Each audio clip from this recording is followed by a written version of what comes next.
All right, everyone, welcome to Van Go For It. Thank you, Tina, again for hosting the class as our featured artist for Rooted Health Hub. And Jared, thank you for your continued support and showing up and going for it with your artwork. So, Tina, I'll turn it over to you and let you tell us what we have in store for us today.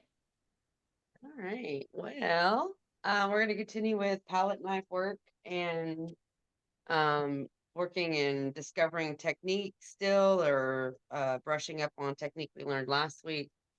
And then we're going to be working on a painting that's more sort of landscapey. The inspiration is Two Lovers Point from Guam. Um, or on Guam. I am from Guam, and Tiffany's been to Guam, and Jared is a fan of the Guam people. So uh Much so. we so we're gonna work with Two Lovers Point today, and there's a beautiful photo that I have used as a reference.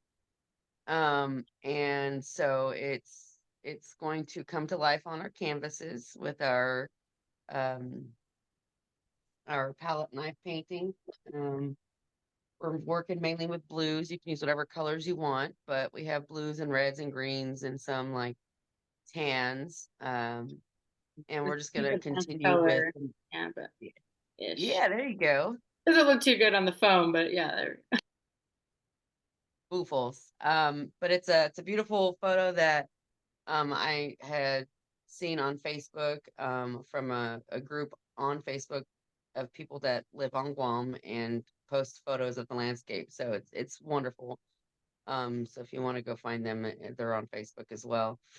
But the photo credit is definitely to them. It's the inspiration, and the inspiration of using this photo is Valentine's Day is coming up. So it's twofold at this point. And then of course, whatever like I said, whatever colors you guys would like to use, you can. We're gonna stick with blues and reds and greens and tans and some whites. And then we're going to work a lot with just putting paint on the canvas and using our palette knife techniques to blend and to add texture and to um, sort of give the painting more life with the thickness of the paint on the canvas. So we're going to start. The orientation is going to be a vertical orientation and not a horizontal one, just because that's the orientation of the photo. Whenever I'm using a photo for reference, I do like to try to stick with the same orientation of the photo. It's not required, and you can get more creative with it if you'd like. It just makes for translation a little easier. And if you don't know of Two Lovers Point, a quick synopsis of that folklore is there's a couple different versions. The more accurately documented one from like the 1800s from someone from the Spanish ship that had landed there.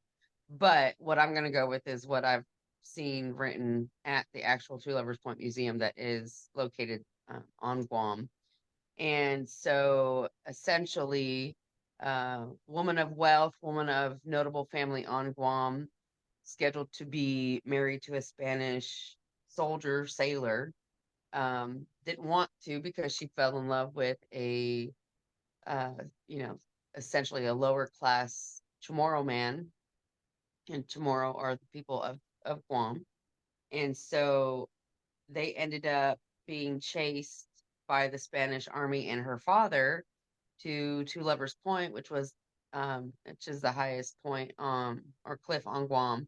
And so what they did when they got up there was, hey, back off or we go. They tied their hair together, held hands, and jumped off the cliff. So they jumped for their love. Um, and I'm sure there's other places on Earth that the same type of folklore exists. But, when you think of love and what you would and wouldn't do, it was pretty dramatic and drastic back in the day, it sounds like. So but the legend still stands, the folklore is still there, and it's a wonderful museum. Um, and there's a lot more to it than what I'm giving you right now, but it's definitely something that I learned growing up and has stuck with me. And then going back to Guam, you're able to see it because they've got an entire museum dedicated to it at the site. In fact, my cousin, when she married her wife, they got married at Two Lovers Point. So that's a nice little snippet of information, and it was a beautiful wedding. So yeah, it's wonderful. We're gonna go ahead and try to paint it based off of the photo. And so Tiffany and Jared, the first thing I want to do is sort of organize the paint that we're going to put down in the foreground of the photo. And Jared, I can send that to you real fast if you'd like. Um, so in the foreground of the photo, we have some greenery and some pretty flowers on the tree, and then the sandy beach, and then the shallow waters. And in the background, we have the cliff, the Two Lovers Point, the land, the cliff, and the sky. So you want to be able to organize your paint as you're putting it on so you're not muddying things up. And so you're able to keep your dimension the way that you would like and keeping it foreground and background. Ah, yes. So what is it? I was expressing understanding. Oh, okay. Sorry. You're good. Um, so I just sent you the photo, in fact, if you'd like to look at that so that you know exactly what we're working with here. All Um, right. so what I'll start with is the cliff, just because it's there, it's easy, and proportions for me, proportions don't always come easy, so I do have to flip paintings kind of upside down so my brain could recognize and understand and translate. So if your proportions are off, it's okay. Just consider it you're zooming in on the painting or on the photo. So for me, I try not to get too attached to the proportions and what that's supposed to look like. I always like to let the painting live and be what it's going to be because it's never truly over until, A, I say it's over, or B, I find a comfortable place with it. And then any painting can always change too. So but what I'll start with is just putting paint directly on the canvas, and we'll use our palette knives to spread it around. Now the cliffs are a little dark, so I'm going to go in with a couple different blues here, and you guys are welcome to join me. I've got phthalo blue, ultramarine, and some cerulean, cobalt blue, a lot of ultramarine, and I did actually find some sky blue, which will come in handy because some of the water in the sky is a lot lighter, and that prevents me from having to add white to it. So as an art student, you're usually instructed to buy paints like these where they're big tubes. As someone at home dabbling in painting, I always suggest these little paints that you buy in little kits because some of the colors that you've not learned to mix as an art student are already pre-mixed for you. So that's nice. Sky blue is one of them. And if you'd like to go over like mixing paints at some point, we can definitely do that. That's always fun. Mixing paint is very satisfying, but it takes a long time. And if you're planning out a very um, organized painting and you want to get your paints together, that's definitely an entire process. But I'm happy to go over it. So for right now, we're gonna just add some of these darker blues. So I'm gonna go with phthalo blue. I'm gonna go with ultramarine, and then I'm gonna go with just a tad bit of where's it at? Not burnt sienna. Oh, what is the color? Brown. Burnt umber is the color, burnt umber. And the reason for that is because with uh, phthalo blue or ultramarine and burnt umber, you get black. And I only want just a little bit of darkness on this cliff because it is in the background. So I'm going to go ahead and place some of this. And I'm looking at the photo and I'm kind of referencing. So I'm just going to run my paint like this. So I kind of know where my cliff is at in this. Okay. And I'm just going to squeeze some of that out because I want that to be extremely abstract and very thick, very volumized paint because we're going to use palette knife work, and this is going to be quite heavy-handed, if you will. And then, so I've used ultramarine and phthalo. I'm going to put a dab of cerulean just to add a little bit of lightness. And then we'll go back over top of it with some green for the grass and the trees and the greenery that's actually sitting on the cliffs. But because the sky reflects everything, or the water reflects everything, the blue from the water is reflected on the cliff. Whereas if you're at the cliff, guess what color it is? It looks like rocks. It's not blue. So yeah, so if you can see this mess I've got going here, I'm literally just dabbing the paint and squirting it on the canvas. And then let's see. I think that's good for right now. So I'll get a palette knife. Now, palette knife choice is kind of important here. You want something that's flexible, something for me that's going to have a little bit of a nose to it. So I'm going to go with my number 4. I just got some new palette knives too. So I've got number 4 here. It's kind of a teardrop shape with a triangle at the end here, but that teardrop shape up top is what I'm looking for, that rounded edge. And I'm just going to use the bottom of the palette knife and dab, just dabbing and slightly sweeping so that my paint is mixing on the canvas, but so that it's staying different, so that it's staying different thicknesses in different areas.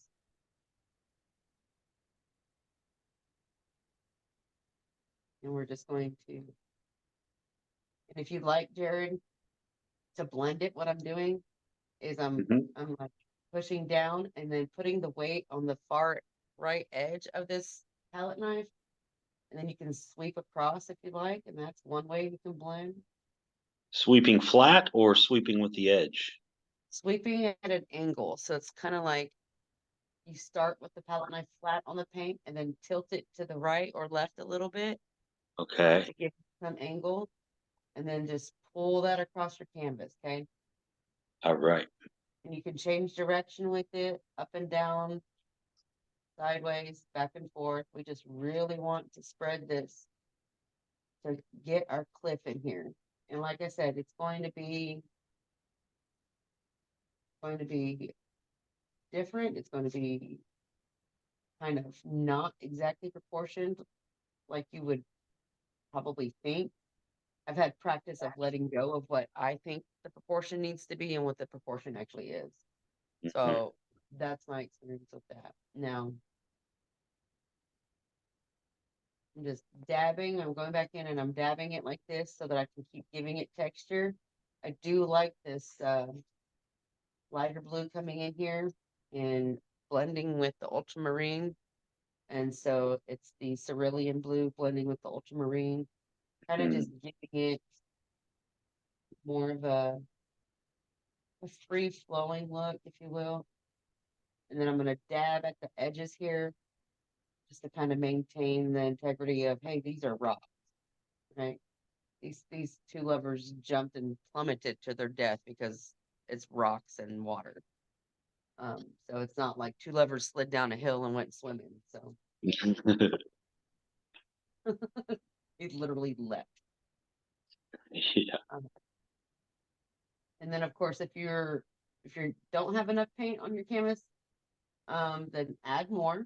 If you feel like it's too much paint, then take some away. And how do we take away from the canvas? We scrape it.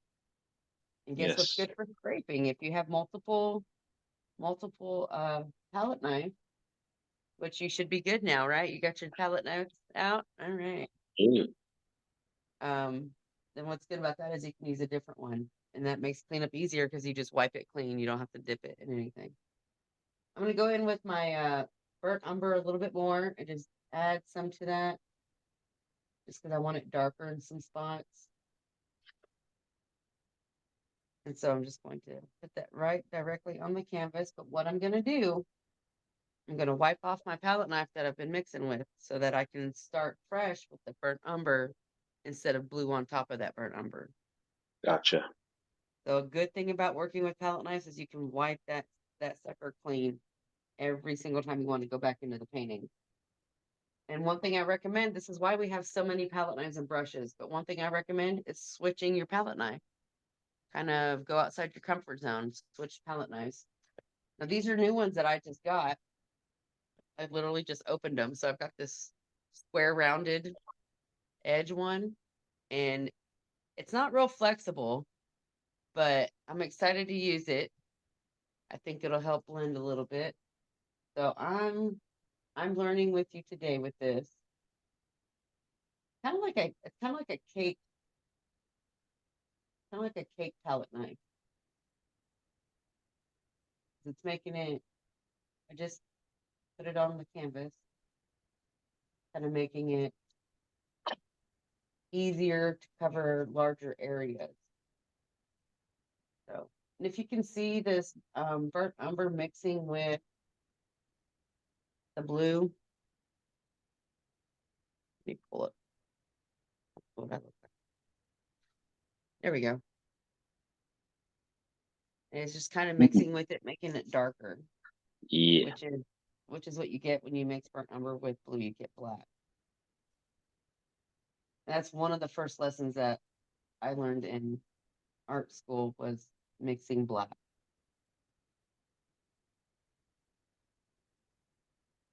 So we're just spreading that paint there. Now, that's not how I want it to end, but it's a good start, okay? So I'm going to wipe my palette knife clean, and then I'm going to start laying down some of the other parts of the photo that's in the background. And if you look at that photo again, we have some clouds, some real pretty, like sea green sky almost, and then some shadows in the water in the background is what I see. So what I'd like to do is go ahead and get probably the sky part laid out. But what I'm not going to do is I'm not going to fill the entire sky with that, because when I go in to do the foreground, which is where the flowers are and that greenery, I want it to lay on blank canvas. I don't want it to lay on the paint that I'm going to put down. So you'll see me mapping it out as I go in, and you'll see blank spaces, but the blank spaces are specifically for the flowers. And if you'd like, if it helps you better to map it out, you can use a paintbrush and just kind of like, or even here, let's just stick with palette. Let's stick with the palette. And you can lay your red where your flowers are going to be, or your pink or purple, whatever color you want your flowers to be. You can kind of just map it out. So I know that I'm going to have flowers here and here, so I don't want clouds there, and here even. Okay. So this is the areas that I don't want to put my sky blues in, because those flowers are really going to stick out. And then of course you have flowers over here. So this is just kind of like for me laying out what I'm doing. And you can, like I said, you can use a brush, you can use your palette knife, whatever you want. So I'm just kind of making squiggles here to show you this is where flowers will live. That way you know what you're doing, okay? Kind of keeps you organized. And the reason that you want to be organized, which is really hard for me to do because I'm a very unorganized person, but with painting, you want to be organized so that your stuff doesn't get too mixed up. All right, so now we need to do some sky with some blues and maybe some greens to kind of pull in some of the sea foam color, because the beaches there are beautiful. And this is a white sand beach, so everything's vibrant. This photo was taken on a very sunny day. Also it has clouds in the background, so we're gonna do blues first and then go back in with some whites and just a touch of blue grayish in the clouds, just to kind of give them some form. Now, do you guys know the difference between shape and form when it comes to painting? Absolutely not. Absolutely. So shape is like I'm putting shape on the painting, like it's a circle, it's a square. Form is adding your values, your shades, your different tones to give the shape form. So like say you're painting a face, or let's use putting on makeup for instance. when you put on makeup, you contour and highlight instead of just putting it flat on your face. And the purpose of that is to give yourself form. So you're outlining cheekbones, highlighting cheekbones, minimizing double chin, whatever people got going on in their life that they're doing that. I mean, it's all there. So it's all part of it. But the difference between shape and form is using those values and shades and tones to go ahead and make the object what it is. So What color blue did you use did you just lay down, Tina? I just put the sky blue up there. Sky blue. Okay. Thank you. And if you don't have sky blue, just use a tiny, tiny, tiny bit of like cobalt blue and like 3 times as much white. You always want to use very, very little of the color you're adding to white to make the pastel color that you're going for, and then add to that if you need to. Because if not, you're gonna get too dark of a color. So I've got that up there. I'm gonna go in with just a smidge of emerald green just to kind of add that sea foamy color. And I don't want a lot, so I'm gonna put it actually on my palette knife and then spread that across the land. And you can work that way too, or you can squirt it on your palette paper and pick it up and lay it down. It's whatever you want. It's your painting. I welcome you to add it up there as you need. And I'm just laying it in the general vicinity of where I want it to be. And then I'm going to go in with my titanium whites and put that up there as well, because that's what I'm going to be mixing on the palette. If you have like any other color white, I will tell you pearl white is not, it's not a really good opaque white to work with when you're trying to do something with the sky, but it is really pretty if you're trying to make something look a little bit more flashy. The titanium white is a really good white to go with. It's the standard. I know in watercolor it's like China white, but for oil paints, since we're sticking with oil paints for this painting, it should just be titanium. So this is what my monstrosity looks like right now. Yeah. So what we're gonna do, if you see, I've got the greens and the blues and the whites. So I'm just gonna secure my painting like this. And I'm just gonna go ahead and start blending that across. And this is so pretty already. I like it. I love it. Now I went ahead and started with the water since I figured that the two lovers or the sky too, since I figured the two lovers cliff would be in front of it. That's fine. You go about So that your way. I'm okay with that. here's what I'm dealing with right now. Let's see if I can show you. Oh, nice. Yeah, that's from last week. So Oh, I'm okay. trying to either I might get rid of that or try to work around it. I don't know. So Yeah, yeah. Hey, that looks great. I love the way that it's blending on your canvas. it's got texture. That's kind of what I was wanting to get. Absolutely. Absolutely. And the more paint that you add, the more texture you're going to get, the more body your painting's going to have. So let's be brave. You guys want to be brave? I'm just Yes. going to see this big tube of white. I'm just going to All squeeze right. all this in here. Let's do it. Look at that. Oh, it also came out the sides. That's how you Oh, need. That's okay. That's just occupational hazard. sure. Happy accidents. And that's why I keep multiple rags. Emerald green is a wonderful color to mix with this sky blue to give it that sea foamy look that I was going for. So I'm just gonna go ahead and bring that on down to the water too, because I want to get all this laid on here today. So we're just gonna work very chunkily. The word I just came up with. Chunkily. Yes. Chunkily. Chunky Cole Magina. Stop. Hmm.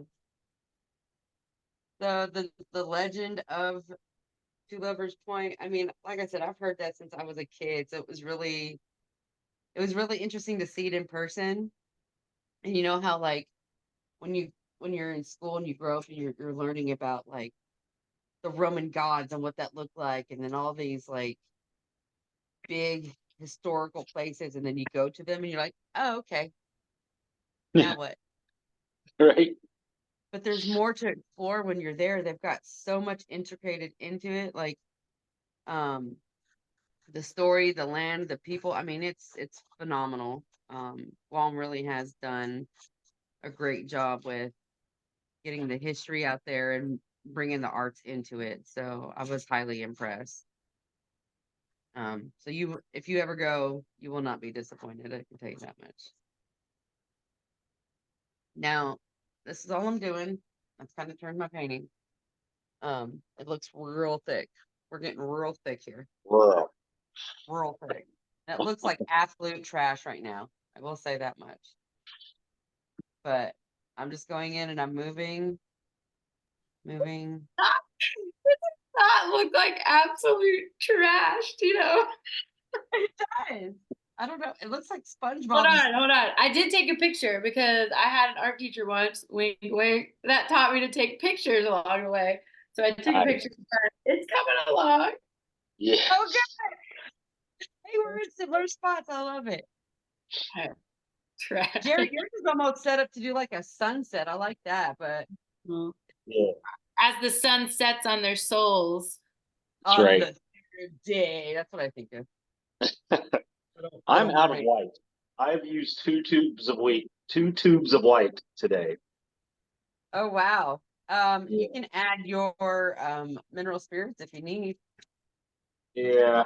I'm kind of wanting to keep this texture though, so I'm just gonna wanna leave it be and go put stuff on top of the water and the sky and stuff here in a sec. All right, that sounds wonderful. So here's what I've got going on so far Mhm. for the sky. And you can see the texture if I turn it sideways. Yes. And I think that's what we're going for on impasto paintings. Is the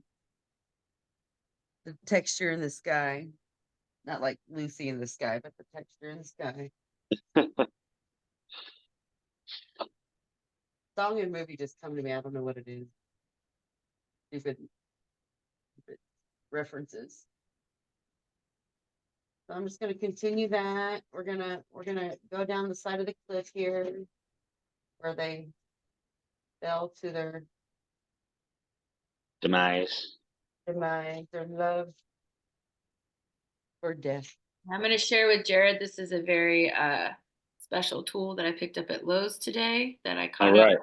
in the paint section, and I was like, I could paint with that. It has little scalloped edges, so it's about to make a debut. I think that's what I needed last week was that tool right there. Look at that. It's got serration. Look at this. I'm going for it. I'm going for it. Nice. How in the world did I get purple? I have no red on here whatsoever, but I've got purple somehow. Okay. Color theory. So you probably have orange maybe on that. Negative.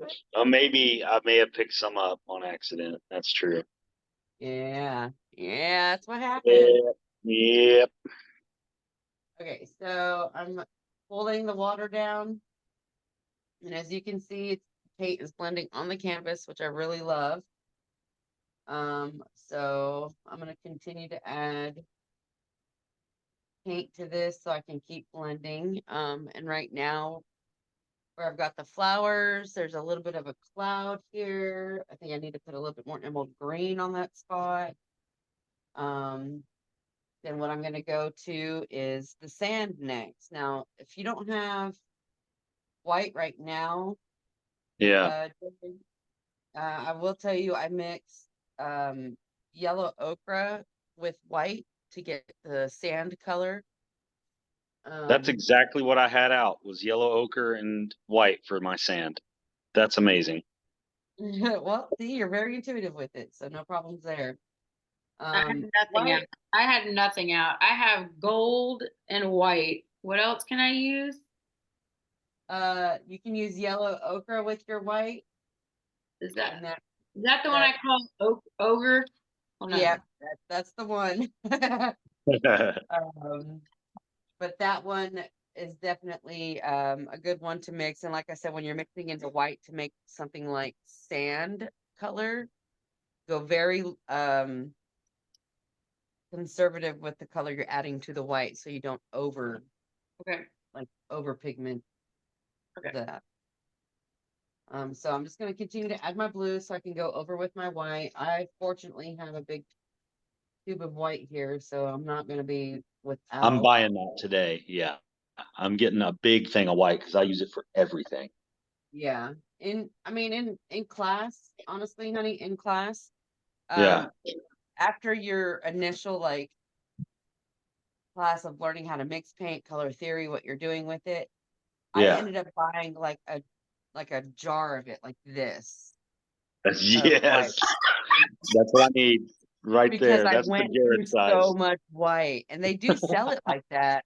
Gosh, And that's funny. All right, so yeah, so we'll definitely have a class of just mixing color. Yeah, that sounds Oh, I like that. good. Yeah. yeah, it's definitely something that is beneficial so that you're learning your colors theory. You're learning how much of what pigment you need to add for specific colors. And you're going to Yeah. continue to learn that. That's not something that you learn and it's a one and done. Like you're going to continue to learn Okay. because, colors, I feel like there's so many undocumented colors, if you will. All right. I'm willing to explore that with you. Now what I would recommend is if you do get the tubes like this, because it's hard for me to squeeze this Okay. out.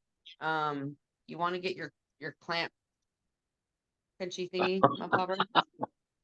Yes. But this one, it doesn't work. It's plastic, so it's not working like I need it to. So I still have to roll this paint out. But a lot of times on these metal paint tubes, when Hmm. you bend it, it creates a hole. So when you squeeze it, it comes out the hole. That's why it's all over my hands. Youch. Okay. So So get the jar is what you're saying. yeah, I mean, unfortunately, you have a hard time with it like I do. So that would definitely be beneficial. I'm very Now thankful for the. I'm gonna add white right on top of my blue and my emerald green because this is the sea. I want it Okay. to look like the sea. And so you can use the same palette knife, you can go in with a different palette knife. I'm just making sure that I'm continually adding the texture to it and more paint to it because this is a paint heavy painting. This is gonna be um like it's gonna have some actual weight to it essentially. Now with the clouds and the sky up and the water up, nothing finalized. I'm gonna go ahead and go around the edge of my cliff here to kind Yeah. of bring it into the whole painting. And the way that I'm gonna do that is I'm just gonna get a smaller palette knife. And I'm gonna use this one that I've mixed my green with because I already know that it's flexible and it's skinny and has a round edge. So I don't know if you can see that. I don't know what I'm trying to do here. Yeah. It was kind of blending in because of the reflection, but then I caught it. So yeah, that's That way. perfect. Yep. So I'm just Nice. gonna go along the edge here. I'm gonna go back and forth like this, kind of like putting butter on toast. Okay. Okay. And I'm just gonna go back and forth along the edge of the cliff so that I'm not bringing too much up to it or too much down to it. Now in the photo, the water, the darkness of the water, because the shadow of the cliff is there, goes across here. So that Hmm. dark has to come out to here. And then you just want to keep referencing your photo to figure out where your colors are, okay? There's a little Okay. bit of a shadow here, so I'm going to add just a little bit of that darker blue there. And I'll go back and I'll pick up some of this. This is cobalt blue. I'll pick up some of this and I'll add it here and I'll just tap it in and then butter it on. We're going to call it buttering it on. Buttering it on. Can you see that? I do The see dark- that. Okay. So I'm going to continue that for a minute just to kind of bring our cliff into the scene. And that includes the shadows of the cliff in the water and onto close to where the land is, which is Now, kind of since behind the flowers. Gotcha. Now, since my sun is on the other side of the painting, then I'll need to make that cliff shadow go the other way. Yeah, yeah. And if you have any issues figuring that out, I can work with you, on a separate call or something to figure out like the lighting and where it Hmm. should lay. But I think that you're pretty intuitive with it and artistic already, so I think that you can figure Wow. that. If not, you know what you can do? Huh. Easy trick. Okay, get a flashlight, Yeah. put it where you think your light's gonna be, Okay. and then imagine what shadow it's casting, All and then right. put that in. It's a little bit of using your imagination, but Hmm. understanding the concept that the light's coming from this angle, and then so your shadows are going to be cast this way. It kind of just Cool. helps place it for you. Yes. Now what I would like to do is kind of outline the edge of our cliff a little bit more. And if you notice in the photo, it's a little lighter. So we do have some of those light colors just touching on the edge of the cliff there. Hmm. So I'm just gonna pick up from like a point in the sky that I've already touched, and then I'm just gonna tap that on here and just kind You'll of, recycle. yeah. And so Right. when I tap, when you do that, you pick up paint from where you've just laid paint on top of. So you constantly have to wipe that palette knife, okay? Okay. So I'm just gonna pick up a little bit, and when I'm tapping it on here, I'm also giving it a slight bit of a sweep at an angle. So the same concept that we use for laying the cliff, it's gonna be for laying those high points that are grabbing the light from the sky. Nice. So I'm tapping it and I'm pulling, and it kind of just outlines it. Now what we'll do is we'll go back in with some green on top of that later, because like I said, there's some greenery on the cliff itself. Mhm. We'll add it. So it'll have character and definition. It won't just be a big blue blob. Big blue blob. Big blue blob. Blee blue blob. Say that 3 times fast. All right. Okay, I, so any questions yet? so if I want to pull all this purple from last week off of here, mineral spirits, right? Right. Scrape it. If it's thick, scrape it with a palette knife first to pull it. I'm saving that purple though. That's pretty. There you go. Saving the You can definitely purple. do that. Recycle the paint for sure. Tina, can you bring your painting a little closer so I can see the scraping you just did? A little bit close. Ooh, okay. Gotcha. Lines. Okay. Thank you. Mhm.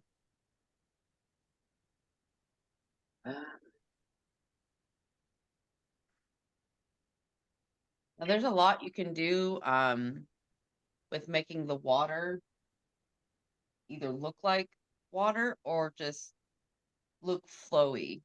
What is your preference? Well, I've been going with more. See here.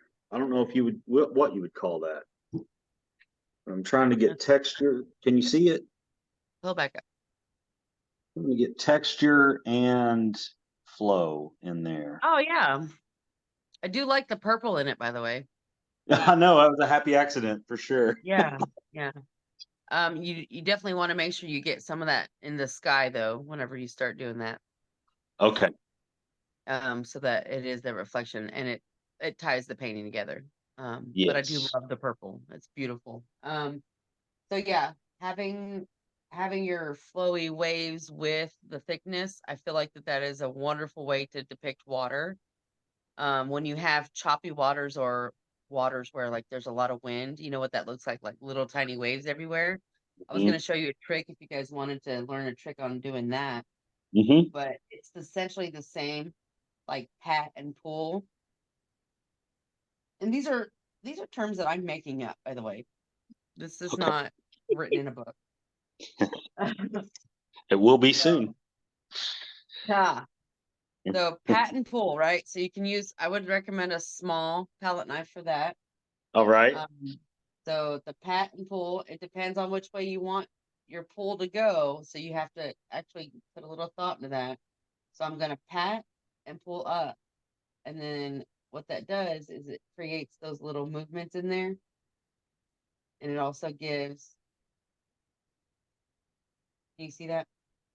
Total. And then you can do it like at the actual angle that you've already got your paint laid there. Or you can just pat it and it gives it that choppy look too. Cool. So this is a study of like literally just using your palette knife. So there's that method too. Now I personally like the smoother blended look on there. So I'll go back over that. And palette knife work is very forgiving, I feel like. You just have to be careful with how much pigment you use and where you want to use it. Because if you mess up, or if you think you've messed up, you can always scrape it off. So this is a wonderful, wonderful way to kind of get used to painting, get in the feel of how you paint. I think it's very important to understand like how you paint and your feelings when you paint and what you're thinking of when you paint. So there's actually quite a bit that goes into it. A lot of people make it seem so easy because they're already in touch and intuitive with it. And the purpose of these Zoom classes, I feel like, is to reach out to people that they think that they don't find it as easy, but they're actually very talented and skilled. So like YouTube for sure. And so if you see what I'm doing, Thank you, Tina. of course, your lemon painting is like, I'm always like, feel, all the paint, all the paint. And you're like, you took a minimalistic approach to your lemon painting. And I'm like, oh, that is way better. So what I've done is I've spread I'm doing the way that I like to do it. And I'm just doing these little sort of waves, if you will. But I'm also going up into this dark area that we've added Mhm. just to continue to blend that. Does that look like a cliff on water? Mm. A little bit. Ah, maybe not. Okay. Now we've got our background. We're working into our foreground. We've got our cliff on there. I've got some paint on this palette knife I don't want to waste, so I'm just gonna scrape it on the edge of the painting and pull it on through. Pull it on through. Would it be a total faux pas to use acrylic white? Not at all. Okay. No. It could potentially have the same like level of viscosity to it. And if you need to add viscosity to acrylic paint, you could let it dry for a little bit and then go in with it. Okay. Because it's it's plastic, so when it dries it kind of becomes thicker and into more of a solid like shape. And like I said in the previous classes, there's also that modeling paste that you can use, but Okay. you could just let it dry a little bit. All right, so we've Will kind do. of got our background going where we know where the cliff lives, we know where the water lives and the sky lives. So what we can do, Tiffany, do you have white and the yellow ochre to make some sand? Oh yeah, sand has been made. The color has been Yes. All right, I pre-mixed my sand too here, so I made quite a pile of it because I want to use the entire thing. But we're gonna scoop that to the side, and I'm gonna go in with the flowers. We're gonna start laying some petals. You ready for some petals? Ready. You want a flexible or palette knife for this. This is my favorite palette knife, this little tiny one that I've been using. just because I feel like it does what I need it to do. And for flowers, for petals, the key is to have a lot of paint. For myself and my experience, a lot of paint to be able to lay the petal down and it have that 3D effect on it. So it's the same idea that we've been going with palette knife painting, and that's using a lot of the paint to give the entire painting itself a 3D feel. So I've got some reds mixed here, and I used my alizarin crimson, and I used my brilliant red and just a little bit of cobalt violet, and this turned it so dark so fast. But I used a tiny bit of that cobalt violet, and then I added a little bit of the titanium white as well to make like a more pastel pink. But for these flowers, they're really vibrant in this photo. So the bright red is definitely a good color to stick with. But if you don't want like just stock color red or pink flowers, you can mix your reds and your pinks to come up with your own color. But it's if you're just going with what you got, yeah, for sure. The bright red, I mean, the bright red is really, really vibrant. And this is just the Artist Loft version of it, which is not a terrible brand to use in the oil paints, which is just the Michaels brand. So Michaels always comes through. They're a great store to purchase from. If you have one near, I know that you don't have one near you, honey, in Bentonville, but they do have some great products now. I think Hobby Lobby has Winsor Newton, which is a higher quality brand. So you're never going to get any disappointment with the paints. I've never had any oil paint that I'm like, oh, I just can't use it. It's not good enough. There's no I'm such thing. using the Fine Touch There you go. from Hobby Lobby. That works. I will say going to an art store, like what was that one that it was in Asheville? But Asheville. there was an artist store, like an art store there. It's like Trader Joe's, but like Art stuff. yeah, it was kind of like Wow. that. But yeah, no, I would travel up there to get art supplies because they were the closest actual art store other than in Knoxville. So yeah, I just going in there and getting paint. They actually had that's where I got the big tub of white, which I think Michaels carries the white like that too, in like a little pint-sized can. Yeah. All right, so for flowers, the key is to start small and to group them. There's no specific shape that we're going with. We're just going to do bunches of them. And you want to remember that this is in the foreground. So you're going to see the shape of the flower. You're going to see the shape of the petal. But we're not sticking to something that's like it has to look like a daisy. But that's not what we're going with. We want it to look like it belongs on the canvas as flowers in the foreground. And we're going to go very rough at it. We're going to stick with it, just looking very pretty and vibrant. And when you add a bunch of little petals together, they make really beautiful bunches. And if you mess up, what can you do? You can Scrape scrape. and restart. Yep, scrape and restart. So I've got a bunch of different hues of red here, different values.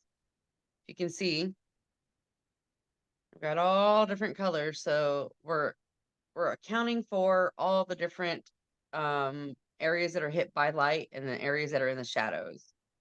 And so when you're looking at the photo, you just kind of want to keep that in mind for reference points where you need to add some light and so on. So who's ready to dive in for flowers? I'm ready for flowers. Tiffany? Let's do it. Let's go. Let's do it. All right. Flower time. Go, go, flower power. All right. So I'm going to get a bunch of paint on my palette knife, like so. And I'm just going to start laying blobs. Just blobs. And I'm pushing down and pulling out I'll show you what I'm doing. So I got the paint on there. I'm Mhm. going to push down on the canvas and I'm going to pull away. So it leaves like that little, here, I'll show you again. That's the fun thing about this right here. You pick up with the bottom of your palette knife, Okay. push down, pull away. And then Okay. you're going to add more to it, kind of like this, push down, pull away. And then get some dark, you're going to push down, pull away. Okay, you see what it's making? Okay. Yep. It's very loose, very, I don't know, artistic, very just abstract flower petals, if you will. And there's no set method. You can go in and fix it. You can, like I said, I really do recommend using different palette knives because you're going to get different shapes for your petals, you know. Hmm. You do want to try to stay within the same size, so you're not like going too big or too small. If you want to start big on the back and then add small to the top, you can do that. There's so much that you can do with it, and the goal is just to make sure we get a bunch on there. 'Cause we're making a big thick painting here. I'm just going in and laying and pulling. And if you need to turn your canvas to kind of get a different angle at the flowers, I Hmm. always recommend that. Turning the canvas is one of my favorite things. It's actually probably my best tool that I've taught myself, um, especially after like working with larger canvases. It's much easier to do whenever you got small ones. And if you just want to hold your canvas like I'm doing and just turn your hand, you can do that. And these flowers that are in this photo, I don't know what they are, but I'm happy to find out. Happy to find out. Because I would like to know. Inquiring minds want to know. Take a look at them.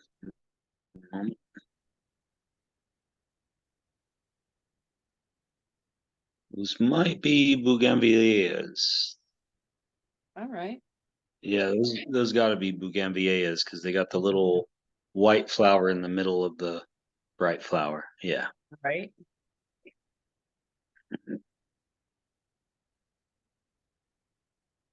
Now, with a thick painting like this, the one thing you have to take into account is the dry time. Yes. So like I said, whenever you put an oil painting in a well ventilated area, um, and even with some like sunlight or some heat from the sun, or you know, if you're in your house and you're doing that, just kind of set it near the vent. It's going to help dry that. But please remember your ventilation. When I walk in the apartment, because I paint right here in the dining room, when I walk into the apartment, I don't smell the oil paint until I walk by the painting that I've been working on. My phone went to sleep.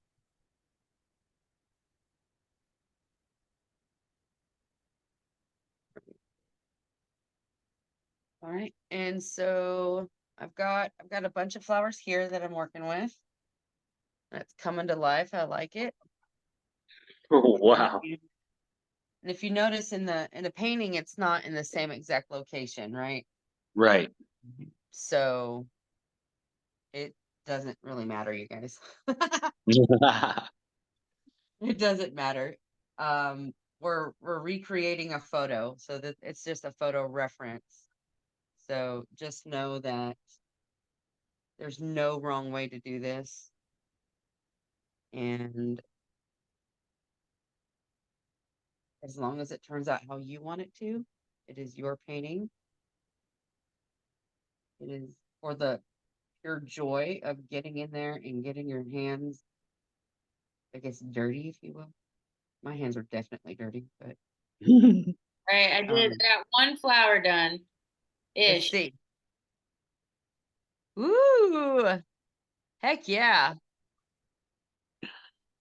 And then when it dries, when it dries, you're going to be able to go in and on top of that, add the little highlights and stuff. Because my red paint is a lot more wet than the blue paints. which Mhm. tells me that it's made by different companies, obviously, but that tells me that that red's going to take a little bit longer to dry. So I I'm have probably to not let gonna it be able to dry go before in. it leaves. Like I think I'll have to let it dry before I do the green around it, I think. Yeah, you can do that if you want. You can do what I was gonna plan to do is use the line method or using your palette knives for line work to Yes. outline where the branches and stuff go from the Hmm. tree in the foreground. So you can keep that in mind as you're laying down your your flowers and where the leaves and the branches come into play. Um, so for me, I'm just I'm just laying these petals down here so I can fill in this space, and then I will walk you through the line work on that. How are you doing on your flowers, honey? I wiped them away. You need to start over, or do you want to use a different palette knife, or maybe seek out a different method? Should we try a different method, or Yeah, that's what I'm gonna do is just try a different method. do you want Uh, to explore that now? Like, should we? I can show oh, I you. I Well, thought we were out of honestly, time. it's yeah, so we're actually Oh, past is time it? because Oh, we've gotten so into it. we Yeah. Um, have. but feel free to stay on after this. We'll stop recording now and we'll end the class now. But if you guys want to stay on here and talk and explore the painting, that's absolutely fine.